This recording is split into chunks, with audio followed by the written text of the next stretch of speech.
ETF index mutual funds నేర్చుకుని stock మార్కెట్లో రాణించాలనుకుంటున్నారా? వెంటనే ఈ నెంబర్కి కాల్ చేయండి. నమస్తే రమ్మగారు. నమస్తే జయ. రమ్మగారు, చిన్ని చిన్ని సిరీస్ చెప్తున్నారు, 2 భాగాలు 3 భాగాలు అలాంటివి చాలా ఇంట్రెస్టింగ్ అనిపిస్తున్నాయి. ముందు ఎట్లా అంటే పిల్లలకి చెప్తానికి కూడా ఈజీగా ఉంటుందండి. అలాంటిది ఇంకోటి ఏదైనా స్టార్ట్ చేద్దామా? చేద్దాం. సందమామదే సూపర్. 1960s అనుకో. ఇవన్నీ కూడా ఏంటంటే అరేబియన్ నైట్స్ నుంచి తీసుకున్న కథలే. ఓకే. రాజైన బానిస పిల్ల కథ. ఒక రాజైన బానిస పిల్ల కథ. అమ్మాయి రాజు అయిపోయింది. ఓకే. ఓ పిల్ల రాజుగా అయిందన్నమాట. బానిస పిల్ల రాజు అయిపోయింది. మనం రాణి కదా అవ్వాలి రమ్మగారు. అంటే రాజుని చేశారు. ఆ అమ్మాయి మగవేషం వేసుకుంది అనమాట. ఓకే. ఇది వరకు కీర్తిసేన కథ విన్నాం. కీర్తిసేన కథలో అమ్మాయి అట్లా అట్లా అట్లా అట్లా తిరుగుతూ చివరికి రాజుగారి దగ్గర ప్రవేశపెట్టబడి మగవాడిగా వైద్యుడైపోతుంది. అట్లా అలాంటి కథ అనమాట. ఓకే. పూర్వం అంట ఈ బాగ్దాద్ నగరానికి చుట్టుపక్కల ఒక ఊళ్ళో ఒక సంపన్న గృహస్థుడు ఉండేవాడు. ఈయనకి లేటు వయసులో ఒక్క కొడుకు పుట్టేట. ఆలీషార్ వాడి పేరు. వాడు నవమన్మధుడు. ఎంత బాగుండేవాడో, చాలా అందంగా ఉండేవాడు. తండ్రికి బాగా ఆస్తుంది, కానీ లేటుగా పుట్టాడు కదా. పిల్లాడు కొంచెం పెరిగే కొందికి ఈయనకి తన వృద్ధాప్యం మొదలైంది. ముసలాయన వాళ్ళ నాన్నకి. ఆయన ఏమనుకునేవాడు, నేను కనుక చచ్చిపోతే పిల్లాడు ఏమైనా అధపాతాళాన్ని పడిపోతాడేమో, ఏదైనా చెడు బుద్ధి పడిపోతాడేమోనని పిల్లాడిని తనతో పాటే వెంబడబెట్టుకుని దీనికి తీసుకెళ్ళటం, మసీదుకి తీసుకెళ్ళటం, కూర్చోబెట్టి తనతో పాటే ప్రార్థన చేయించడం, చదువు కూడా తన ఎదురుగుండానే చెప్పించడం, ధర్మపన్నాలు వేడేయటం వాడికి. అలా చేసేవాడు. కొంతకాలానికి పిల్లాడు కొంచెం 16-18 సంవత్సరాలు వచ్చేసరికి ఆయన కాస్త చనిపోయే కాలం వచ్చేసింది ఆయన. అయ్యో. అయితే ఏం చెప్పాడంటే, ఒరే వాళ్ళతో వీళ్ళతో చేరకు, దుష్టులు దుర్మార్గులతో ఉండకూడదు, చెడ్డ పనులు చేయబోక, తాగుబోతనం వద్దు, నువ్వు పేకాడకూడదు, నువ్వు అది చేయకూడదు, ఇది చేయకూడదు, అలా చేయకూడదు, ఇలా చేయకూడదు అని బాగా చెప్పాడు. చెప్తే పిల్లాడు సరే సరే అన్నాడు. తండ్రి కాస్త కాలం చేశాడు. ఒకేసారి కొన్ని లక్షల రూపాయలకి వారసుడైపోయాడు పిల్లాడు. తల్లి ముందే పోయింది, తండ్రి లేడు. పిల్లాడు పాపం జాగ్రత్తగా ఉండి తన పని వాళ్లతో చాలా సమర్థుడిగా వ్యవహరిస్తూ వాళ్ళ నాన్న చెప్పిన ధర్మపథంలో ఒక సంవత్సరంన్నర నడిచాడు. బోరుగా ఉంటుంది చూడు ధర్మపథం, ఎప్పుడు చాలా బోర్ కొడుతుంది. అందులో సరదా ఏముంటుంది, థ్రిల్ లేదు. మసీదుకి వెళ్ళే దారిలో, దుకాణానికి వెళ్ళే దారిలో వాళ్ళు వీళ్ళు కుర్రాళ్ళు వాళ్ళు కనపడుతుండే వాళ్ళు. అందరూ హాయ్ హాయ్ రాబోయ్ రాబోయ్ అని పిలుస్తుండేవాళ్ళు. ఓ రోజు పిలుస్తున్నారు కదా అని ఓసారి వెళ్ళాడు. ఓసారి మనం వెళ్ళాం కదా అని ఇంకోసారి వాళ్ళని రమ్మన్నాడు. ఇలాగా ఓసారి, రెండోసారి, మూడోసారికి చాలా సార్లుగా అయ్యిందనమాట. క్రమంగా అతనికి లేకి వాళ్ళు, చెత్త వెధవలు, ఖర్చులు పెట్టించేవాళ్ళు, ఎవరి డబ్బులతోటైనా పార్టీయింగ్ చేసేవాళ్ళు, రకరకాల విందు వినోదాలు, బోల్డని రకాలు, ఇవన్నీ అలవాటైనాయి. చాలా బాగుంటుంది, మేము ఆడతాం నువ్వు చూడని పేకాడిచ్చారు. నువ్వు కూడా ఆడబోయి సరదాగా డబ్బులు పెట్టొద్దులే, నువ్వు ధర్మపరుడు కదా అని ఒట్టిగా. తర్వాత అందరికీ డబ్బులు వస్తుంటే నీకు రాకపోతే ఇలాగా ఓ 10 రూపాయలు పెట్టు అని 10లైనా, 25లైనా, 100లైనా, 1000 కాస్త అయిపోయినాయి. ఓకే. ఇలాగే కదా మనం దుర్వ్యసనాల్లోకి వెళ్ళిపోతాం. సరే ఏమైంది, అట్ట డబ్బులన్నీ అయిపోయినాయి. మెల్లిగా దుకాణం జప్తుకొచ్చింది. అయ్యో. ఇల్లుంది, దుకాణం వ్యాపారం పైసలు అయిపోయింది, ఏమీ లేదు. ఆ స్నేహితులు కనబడితే మంచినీళ్ళు ఇచ్చేవారు, కానీ ఎవడు వాడి షర్బత్లు కూడా ఇచ్చేవాళ్ళు కాదు. అయిపోయినాయి వీడి దగ్గర డబ్బులు.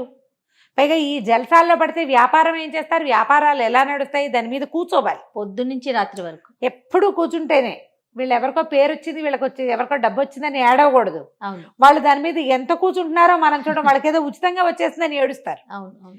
ఇప్పుడు వీడు పని చేయలే అసలు. ఈ పని చేయకపోవడంతో డబ్బు కాస్త పోయింది.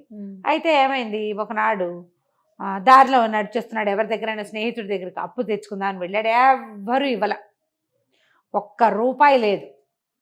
నడిచొస్తుంటే అక్కడ ఒక బానిస పిల్లని వేలం వేస్తున్నారు. అది ఆ దేశపు లక్షణం అనమాట. అమ్మాయిని వేలం వేస్తున్నారు. వేస్తుంటే అద్భుతమైంది. ఈయనకి రాని పని లేదు. మహాసౌందర్యవతి పిల్ల, ఎంత అందంగా ఉందో, దాని మేలు ముసుగు తీసి చూపిస్తే ఎంత బాగుందో, మహా బాగుంది. సరే రేటు పెంచండి అన్నారు. 100, 150, 200, 300, 400, 1000 రూపాయలకి బేరం కుదిరింది. వాడెవడో రషీద్ అని ఒక ముసలివాడు ఒప్పుకున్నాడు, నేను 1000 ఇస్తానని. అయితే ఈ అమ్మే ఆయన ఏమన్నాడంటే, అలా కాదండి, పిల్ల మంచి జాతైన పిల్ల, దీన్ని నేను కొన్నప్పుడే నీకు నచ్చిన వాడికే నేను అమ్ముతానని చెప్పాను, పిల్లకి నచ్చారో లేదో కనుక్కుందాం, మా పిల్లకి మీరు నచ్చలేదనుకోండి నేను మీకు అమ్మను, ఓ బాగుంది. నీకు నచ్చిన చోటే అమ్ముతానని అమ్మాయికి ప్రామిస్ చేశాను. దేవుడి మీద చేసిన ప్రమాణం తప్పను నేను, వ్యాపారం వ్యాపారమే, ప్రమాణం ప్రమాణమే అనేసరికి ఆ పిల్లని అడిగారు. అడిగితే పిల్ల నచ్చలేదు. మరి ముసలివాడితో వెళ్ళాలంటే అక్కడి నుంచి ఆయన ఏమన్నాడు, పోరు నీకు వీళ్ళలో నాకు నచ్చిన వాడు ఎవడో చెప్పు, వాడికే అమ్ముతాను నిన్ను అన్నాడు. అనేసరికి అది ఆ పిల్ల అట్లా ఇట్లా చూస్తోంది. దాని పేరు జమరుద్. అటు ఇటు చూస్తూ ఉంటే ఆ చూసిన వాళ్ళల్లో ఈ అబ్బాయి మన ఆలీషారు ఉన్నాడు కదా, వీడు డబ్బుల కోసం బయలుదేరాడు, ఎక్కడ ఏమీ లేవు, ఇంటికెళ్ళి చేసే ఉద్యోగం ఏముంది, రోడ్డు మీద నిలబడి ఈ వినోదం చూస్తున్నాడు అనమాట. చూస్తుంటే ఈ పిల్ల దృష్టి వాడి మీద పడింది. చక్కగా మంచి వయసులో ఉన్నాడు, 22-23 సంవత్సరాలు. మన్మధుడు, వాడి ముందే చెప్పుకున్నాక చాలా బాగున్నాడు. ఆయన కొంటానంటే ఆయనతో వెళ్తాను. అందరూ ఈ వీడి వైపు తిరిగారు. అలీషారు, అబ్బో ఈయన అలీషారు, ఈయనకి బోల్ డబ్బులు ఉన్నాయన్నారు ఒకళ్ళిద్దరు, డబ్బులు లేవు గిబ్బులేవు వీడి దగ్గర ఏం లేవన్నారు ఇంకొంతమంది. మీరు బేరం పెట్టండి, ఆల్రెడీ 1000 రూపాయలకి పలికింది, 1000 ఇవ్వండి. ఆహా నా దగ్గర లేవన్నాడు. 900 ఇస్తావా అన్నాడు. 800 ఇస్తావా, 700 ఇస్తావా, 600 ఇస్తావా, 100 ఇస్తావా దాకా తీసుకొచ్చారు. డబ్బులు లేవు ఇతని దగ్గర. ఈ అమ్మాయి ఏం చేసింది, ఇలా కాదని ఆ గట్టు మీద నిలబడి ఉంది కదా, గబగబా దిగేసి వెళ్ళి దగ్గర నుంచి, నీకేమిటి నీ సమస్య, నన్ను కొనుక్కో, నన్ను నేనేం వేస్ట్ కాదు, నన్ను గనక కొనుక్కున్నావంటే నీకు చక్కగా భారీగా ఉంటా, వండి పెడతా, అన్నీ చూస్తా, దాంతోపాటు నాకు బోల్డ్ రకాల పనులొచ్చు, చక్కగా నీ వ్యాపారాన్ని నేను నిలబెడతాను, నా మాట విని నన్ను కొనుక్కోబా బాబాబు, వీళ్ళంతా ముసలివాళ్ళు అయిపోయారు, వీళ్ళ వెనకాల పడలేను నేను, నాకు వద్దును అనేసరికి అన్నాడు, అమ్మా నేను కొనుక్కోగలను, నువ్వు అమ్ముడు పోవాల్సిన గతి లేదు నీకు, శుభ్రమైన దానివి, అమ్ముకోగలి నీకు కొనగలిగే తాహతేమో నాకు లేదు, నా దగ్గర డబ్బులు లేవంటే, అలా కాదు ఓ పని చెయ్యి, నువ్వేం చేస్తావంటే నా మేలు ముసుగు ఇట్లా ఓపెన్ చేస్తుంది కదా, ముసుగుని నా మొహం మీదకి లాగేసి నన్ను నడుం చుట్టూ చేసి దగ్గర లాక్కుని నుంచో, నువ్వు నా పక్కన నుంచుంటావు కదా, నేను 2వ చేత్తో డబ్బులు అందిస్తా, అందులో 1000 ఉన్నాయి, 900 ఇస్తానని చెప్పి 900 ఇచ్చేసి 100 మన జీవితానికి ఉపయోగపడుతుంది అని చెప్పేసరికల్లా సరే ఏం చేస్తాడు ఆ పిల్ల, వలచి వస్తున్న దాన్ని కాదని ఏమంటాడు.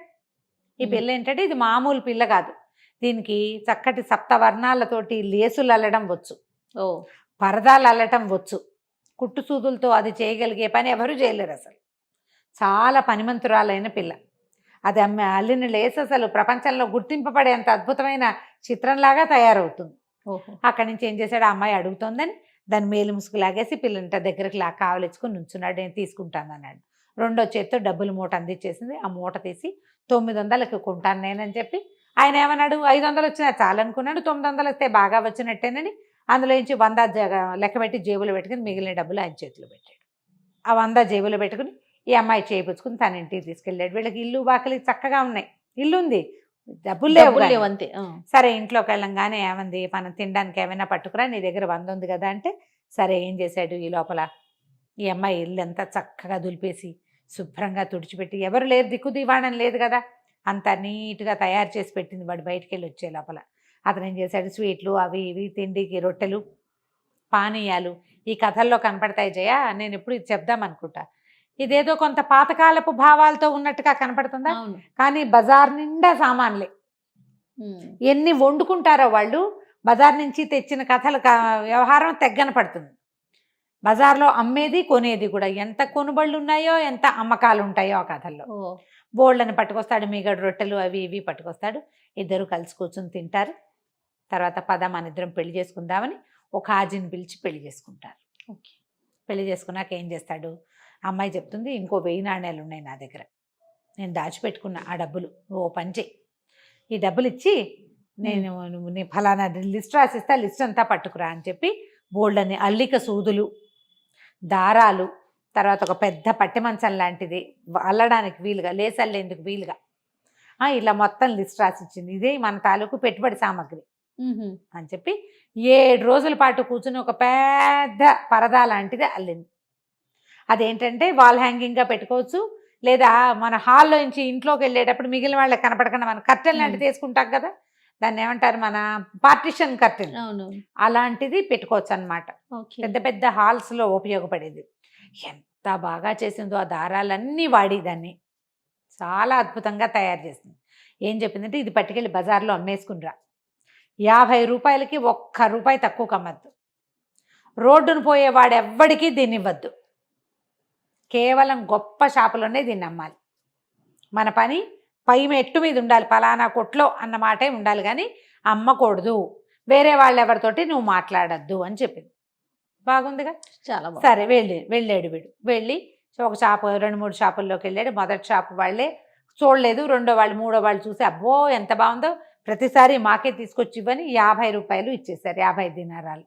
ఆ 50 పుచ్చుకుని ఇంటికి వచ్చాడు. ఈ అమ్మాయి మళ్ళీ కొన్ని సామాన్లు పట్టుకురా అని చెప్పి చక్కగా మళ్ళీ సామాన్లు, వీళ్ళ దగ్గర 1000 ఉన్నాయి, డబ్బులు దాచిపెట్టుకున్నారు, కొత్తగా ప్రతి నెలా వచ్చే 50 అందులో జమ అయ్యేలాగా మళ్ళీ అల్లింది. 3 సార్లు అల్లింది. 3 సార్లు 3 50లకు అమ్ముడిపోయినాయి.